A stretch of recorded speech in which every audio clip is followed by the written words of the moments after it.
appears we've been boarded by another ship. Yes.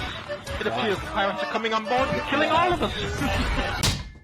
Now, every time you open up Twitter, you're probably greeted with rage bait articles and just something that makes you angry because, as we know, the way Twitter works, it purposely shows you things you don't want to see, hoping that you keep scrolling and engaging with the content. If you see a wholesome story about, I don't know, 3 puppies saved from a river, you'd be like, oh, that's pretty nice, and then you close your phone. But you see something angry, something that annoys you, it basically engagement baits you into continuing to scroll because every 5 posts you see you don't like, you might see an ad or 2. And recently, Twitter's only gotten worse. I mean, most of the Twitter artists have left Blue Sky, so I've got no one to commission anymore. But one thing I have noticed, and this is really viral, is like every 5th tweet I'm seeing on the website has a stake.com ad placed on it. This could be a clip of Kai Cenat, a snippet of Nightmare on Elm Street, football content, lying about Pokimane having a nip slip on stream, or even something as simple as a picture of a boiled egg. It is genuinely hard at the minute to escape any kind of watermarking on this site. And one thing you might quickly realize with all of these like stake related ads is the actual content itself has nothing to do with stake whatsoever. Now, I do want to go on record and say Kai Cenat, for example, who is being used in these stake ads, is not endorsed by stake in any capacity at the minute, yet his face is right next to a logo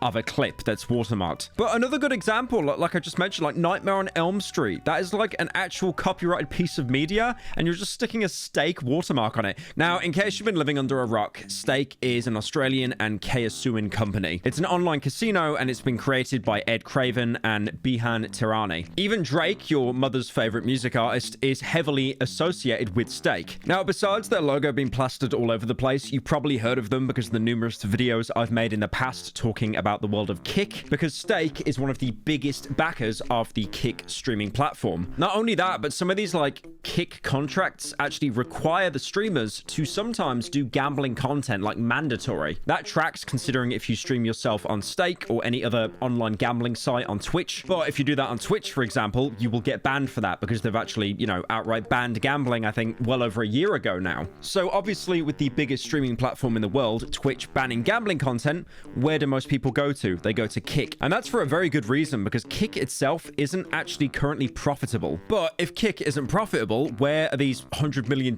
contracts coming from and some of the best cuts imaginable? Like, for example, they only take 5% revenue for any subscribers. Now, that is definitely a different can of worms that I might talk about in another video. I mean, the creator, Ed Craven, has said that Kick and Stake are completely separate to each other, but one of them is incredibly profitable and one of them is still yet to make a profit. I just think exposing to a lot of people on Twitter to stake a gambling website, just something morally isn't good there. I mean, I enjoy gambling. I'll probably gamble like once a year with friends and stuff. I mean, a good example is every year I do PAX. I'd probably go to the Crown Casino, which is this huge sprawling complex that is almost a little bit dystopian the more you think about it, because the Crown Casino also has a hotel built on top of it as well, and I can never get a good night's sleep there, probably because the aura of everyone losing their winnings floating above into the ceiling. But again, gambling, like anything else, is a vice, right? It's an addictive behavior and it's very easy to get hooked on that. I've talked about this in the past loads of times, like for example how kids will spend all of their parents' credit card money on getting like CSGO crates. And by the way, I do want to be in that camp to say that CSGO crates is a form of gambling because it is like a random chance if you get something worth of value. I mean, the bigger question around it really is it ethical? And also, how much are these people being paid? Because again, you're seeing an advert for gambling right next to pretty much any viral Twitter meme at the minute. I do like as well how all these gambling companies are just so aware that gambling is such a bad thing to do that they all have to put as a legal requirement, gamble responsibly.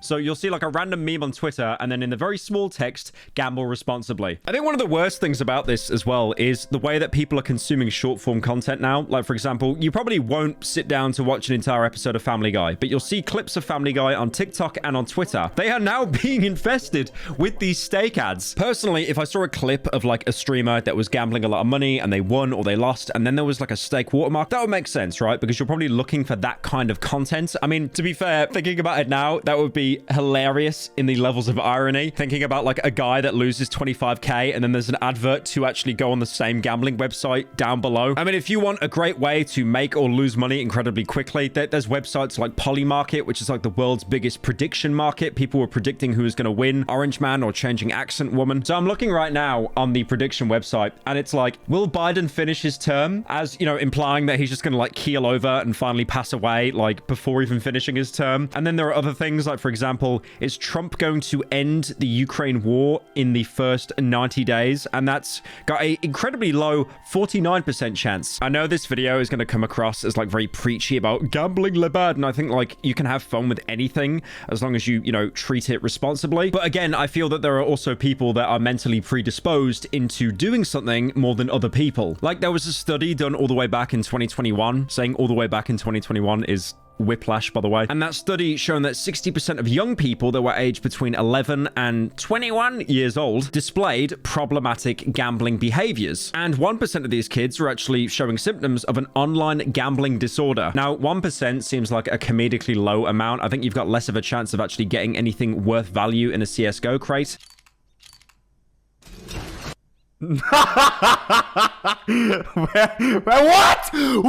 But it also shows that at that age, your frontal lobe is still developing, and it doesn't really stop developing until you're like 25 years old. Damn, so that means I've like only been fully developed for 2 years. That's crazy. It actually came out a couple days ago as well that especially in the UK, the gambling problems with kids has basically doubled. Numbers wise, that's apparently around 85,000 young people that now suffer with gambling addictions. I've spoke to people that have gambling problems, and obviously I'm not gonna, you know, project their thoughts and feelings into this video, but personally I'm really happy to not have any kind of like gambling problems and never have in my life. I mean, the most that I've done is basically bet on like Logan Paul and KSI in a boxing match. I think I did that twice, maybe the Joe Weller one as well. And the only problem I really have is anytime I go to play Sweden, I'll buy these scratch cards over there called Triss. I'll probably buy about like £15 worth of them and scratch them off. Have I won anything? No. Would I win anything? No, because if I won any money, because I'm not a Swedish citizen, I couldn't actually claim any of it. It is literally just a pointless money sink, but I like stimming on the funny piece of paper you scratch off. So yeah, I mean, another good example are slot machines. Slot machines are basically reserved for the very old people that go in there with $1 and then maybe they come out with $1.02 after 12 hours. And these machines are programmed with all the lights and the colors and stuff to treat every loss like it's a win. If you lost, oh, you were so close though, maybe just spin it again. Again, I'm not trying to say all gambling is bad. I don't want to be caught playing blackjack or something one night and it's like, well, you said gambling is bad. You said you should never do it. I definitely am not saying that. I think it can be enjoyable, but unfortunately it needs to be done in moderation. And right now we're living in a society... Could not say that word with a straight face. We're living right now in a world where there's just so much like over consumerism. You know, there's no one going to be there to tell you to stop gambling or to stop drinking or to stop smoking weed. You kind of have to make that choice yourself. And sometimes you're not able to. And that's when, you know, the vice takes over you. And I think that's one of the reasons why people are getting more concerned about online gambling. Like I said, when I gamble, I'll usually go into a casino in a different country. I think the last time I went was, I think last year in October when I went to the Crown Casino in Melbourne, Australia. It's not really something that I do as a pastime, but again, like to go into a casino, you have to make that drive. You have to get the train. Online gambling is so terrifying because you can literally just do it from your phone. It's so easily accessible, and because it's so accessible, it's that much harder to stop, especially now that there are betting places like Stake. Jake Paul had his own betting app called Better, and the gambling industry is incredibly profitable. By 2025, they're estimated to make $5.5 billion. Now, I did try to track down where these watermarks came from originally because I thought to myself, okay, this might be a huge bit that everyone's in on, but one of the first posts I could see was from the Twitter account Fearedbuck. And that's when they started posting various clips for engagement while also slapping the Stake logo watermark on there. And even though this streamer might not be affiliated with Stake, the watermark is still present. Now, a lot of people weren't happy about this. They called out Fearedbuck, but he actually said himself that he has no affiliation with Stake. At the time of making that statement, they forgot to remove the affiliate link from their bio. So again, Pyrocynical, you and your Herman Miller chair, you disgusting old man, just let people have their fun. What's the problem? Well, it looks like an ad. It's clearly an ad, right? Well, my friends at the FTC beg to differ. Back in 2019, the FTC, Federal Trade Commission, basically made it mandatory to openly disclose if influencers were making a paid post or not. Because before then, it was the absolute Wild West. You could make a post not even shilling a product, and you could actually just still be paid for it. I mean, obviously, you'll be promoting the product, but it was so much easier to hide that it was a shill back then. I know people hate the FTC so much, but this is one of the few things the FTC did that's really good, by the way, because thank God, like when I'm scrolling TikTok now and I see that little gray box at the bottom left corner saying paid partnership, I know to immediately scroll. I don't care. But this could be a big thing because if you fail to disclose this, the FTC can fine you up to $50,000. That's if you don't make it explicitly clear whether this was an ad or not. So once they saw the heat and possible ban hammer from the FTC, they quietly changed the stake watermark to say gamble responsibly #ad. Now, I can make a joke saying the gamble responsibly is so small you couldn't even see it, but the funny thing is you see like any gambling ads on TV late at night and the text is actually so small. If you don't have like a 4K TV, the text isn't even readable. I don't know how companies get away with this stuff. I think my only concern is like having a bunch of kids that are like doom scrolling on their phone. They see this stake ad and it's like, ooh, what's this, a Fortnite event? And then they end up, you know, just like gambling. Because what do these websites do, man? It's like the same as Pornhub or something. Enter your age. I'm over 18, sure. And then that's it. Easy, you're in. I mean, it's really funny because I have mentioned Australia a lot of times and I didn't even know this until some friends over there told me. But Australia has the worst gambling rate in the entire world. I didn't even know that. But if you look at like projected losses from gambling, Australia has every other country beat by a long stretch. And it's really funny, right? Because when I see gambling ads in the UK, it'll say gamble responsibly, you know, the same as alcohol, drink responsibly. But the ads in Australia are so comedically aggressive to get people to not gamble. It's, I swear some of the ads will say stuff like, don't gamble, you will lose everything,